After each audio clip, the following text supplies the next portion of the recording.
Welcome to the post-season edition of the Bulldog Bark, where we talk nothing but Crown Point football. And as always, we are joined by the one and only head football coach, Craig Puzia. Coach, how you doing today? Hi, Ski. It's been a while. Good to be back with you and talk about what's going on in the postseason after a really nice regular season. Yeah, well, hopefully you can get through this discussion. You're a little bit under the weather, huh? Yeah, something's hit me. I know it's going around. We got a bunch of our players with the same thing. So hopefully it's just a 1 or 2 day deal and we'll be done. But been through worse. We'll get through it, and looking forward to Friday. All right. Well, let's get to Friday here in just a little bit. Let's quickly talk about the game that happened almost 2 weeks ago. That was against Michigan City in the last game of the regular season. A good one for us. We were able to win that one, stay undefeated in the conference, stay undefeated in the regular season. But I'm sure going into that game against Michigan City, you weren't expecting a blowout like it was. No, absolutely not. Our plan was to jump on them early if we could, and that's what we did, and we pinned them back, and then they didn't handle a couple of kickoffs, I'm sure, the way they wanted to, and before you know it, our offense got clicking. Our defense has been its usual self and did a great job. I think they held them to minus 28 yards rushing, for the game, and that's with a Division I running back and a Division I quarterback. So it was very, very satisfying, not only to beat Michigan City, who is a very, very talented team, but to wrap up a regular season and a conference championship undefeated. 2 in a row, Coach. 2 years in a row undefeated in the regular season. 2 years in a row DAC champs. I hate to ask which one's better, but both just got to be incredible feelings. Yeah, I don't know if anyone's better. I think this one was definitely harder for our kids just because of the expectations that were put on the year before. I don't think anybody even gave us a second thought about, vying for the conference championship when you had teams like Maryville and Valpo that, were on top for a while. But this one seemed to be a little bit more difficult just because of the expectations, maybe a little bit more pressure on our guys. But, they never wavered, always did what we asked. They come in, they prepare.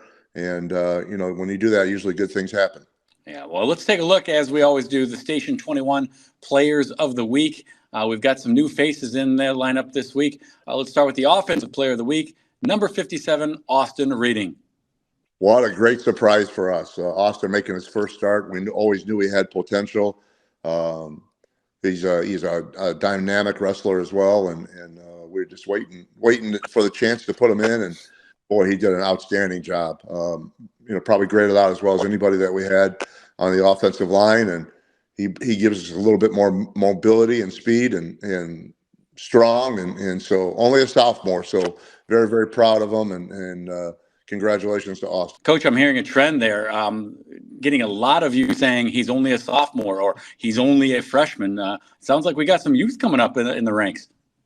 Well, we do. Right now, with Austin starting, we're starting 6 sophomores, and we're not a real senior-heavy team. It's a really small senior class, but the seniors that we have are very quality. But when you sort of build a program, you want to continue what you're doing, and Austin came through, and we brought him up last year as a freshman. He played the whole JV season, and when we called upon him, he was ready to go. So, yeah, we're really, really high on our younger groups. Excellent. Well, there's some seniors that made the lineup this week as well. One of them is the Defensive Player of the Week, number 85, Seamus Molaski. Seamus Molaski, two-way player for us, plays tight end for us as well. He's just been getting better and better every week at the defensive line. Early on, he was missing a few assignments here or there, but it seems like he's got those under control. He's very athletic. As many of you know that he is a state discus champ last year, and I believe he finished in the top 5 in the shot put. So he's very athletic, plays basketball, has been doing a great job, and really saved his best game for the last game against Michigan City. Did a really, really great job. Special Teams Player of the Week, number 7, Dom Fanton. Yeah, Dom, again, another sophomore. Did a great job covering kicks. I think he made 3 tackles on kickoffs, and just one of those guys that we're just so fortunate to have for another couple of years. The Scout Offensive Player of the Week, number 16, Daniel Rosales. Yeah, so Daniel was our scout team quarterback for us this week, and the defensive coaches raved about the picture that he was giving them and the look that he provided, and for that, he's our scout team player of the week on offense. On the defensive side, the Scout Defensive Player of the Week, number 43, Jaden Solis. Yeah, so Jaden was again another just kid that's been just doing what we've asked him to do, and there was one particular player on the Michigan City defense that we had to know where he was at all times, and he was that guy, and so sometimes it took double teaming him a couple times or whatever it would take, but he stood right in there and did what he was supposed to do, and he's getting awarded for that. Well, Coach, we took a week off from the Bone Crushing Hit of the Week award. This week, it returns with a good one. Yeah, junior Josh Miller actually had two of them, and but the one that we saw and everybody saw that was at the game was just a one where you just go ooh, and just you heard it, and if he heard it, the other team felt it. So Josh is a junior for us, and we're looking for big things for him in the future.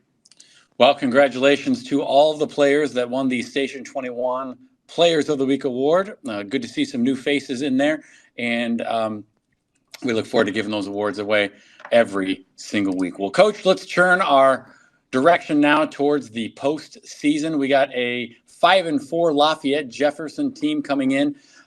You never want to outlook anybody from Lafayette. They've got some good programs out there, and obviously this is a team that eliminated you guys last year. So what do we know about Lafayette? Well, essentially, it's like looking at their team last year. They do the same type of things. They haven't changed much. Maybe a little bit more variation on the defensive side of the ball with a couple looks, but they're a big tempo team. They like to come out and go fast and try to get you out of line, and they put a lot of points on the board. Don't let that record fool you. They've lost to some really, really good football teams. And coming off a big win against Kokomo, who was, I believe, number 4 in the state in 4A, when they beat them. So they're a quality outfit. They are very, very well coached, and they're really the one team in the last 2 years that we haven't beat, and the one program. So we got to find a way to get that done, and we got to find a way to combat their speed, and they're very, very physical on the defensive side of the ball. So it's one of those times where you felt like you were going to play them again at some point, and just lo and behold, it's going to be the first round of the sectionals. Coach, how have you handled the last 2 weeks? Obviously, you didn't play last Friday. The 6A squads get a week off since there's not as many 6A teams. So everybody had a bye. How do you go 2 weeks without playing there? Yeah, that's a good question, and we have a little formula or what we believe in. We gave them after that last game, we gave them 3 days off, and then we brought them in for 3 days, and then we gave them 3 days off again. So in those 3 days, we were able to get back to some basic fundamentals and install the game plan. So last Thursday, we essentially had the whole game plan in, and now this week we wanted to rev it up a little bit. Obviously, without a game, that pad level and that hitting level is just not the same. And we know if we don't play fast and we don't play physical, it won't be a good thing for us against Jeff. So that's sort of how we handle it. It seems like our guys have really did a good job with that, and hopefully it shows on Friday. Well, Coach, this is big time. This is what you play the game for, the postseason. It's what it's all about. You lose, you go home.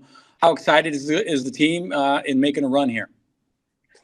Well, again, we just we talk about just going 1-0 for the week, and that's what we've done all year long. And the stakes are just a little bit higher, right? I mean, if you don't play well, you pack your stuff up, and you don't have to talk about that very much. Our guys know that, and they're playing a team that they've played once and weren't successful and really didn't play very well against them. And we know if we play the same way we did last year against them, we're probably going to get the same results. So we have to get better at it. Maybe we have a better idea what to expect from them just from playing them last year, but we certainly didn't handle it very well last year. And not only did we not handle their speed, but we turned the ball over 3 times, and one of those led directly to a touchdown on when they took the ball out of running back's hands and scored. And we just can't do that type of stuff. So hopefully we've tightened some of those things down.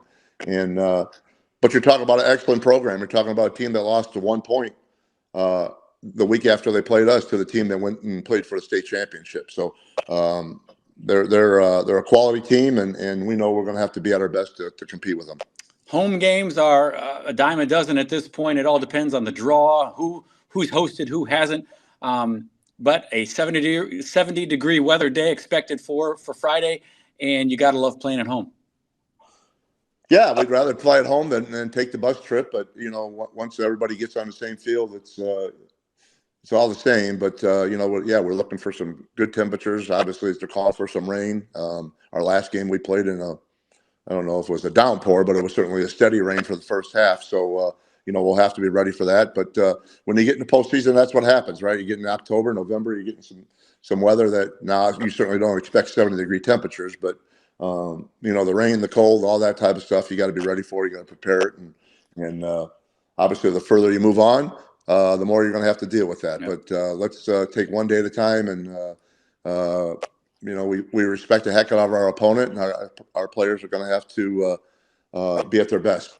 Well, the next game is Friday night. It's 6:30 at home against Lafayette Jeff, and it's a big one. It's when we start the postseason. So, Coach, we wish you the best of luck. Can't wait to see you guys out there on Friday night, and hope we come away with a W. Well, as always, appreciate you having me on, and we look forward to our fans supporting us like they've done all year long, and let's get it going. This is exciting. This is what, like you said, this is what we play for, and we'll be ready to go. All right. Well, it's Friday night. Make sure you're out there. Tickets are on sale, and we'll see you out there on Friday night. Thanks for joining us on the Bulldog Bark. We'll be back again next week and talk about the postseason with Coach Bazia. Thanks for being here. We'll see you next week.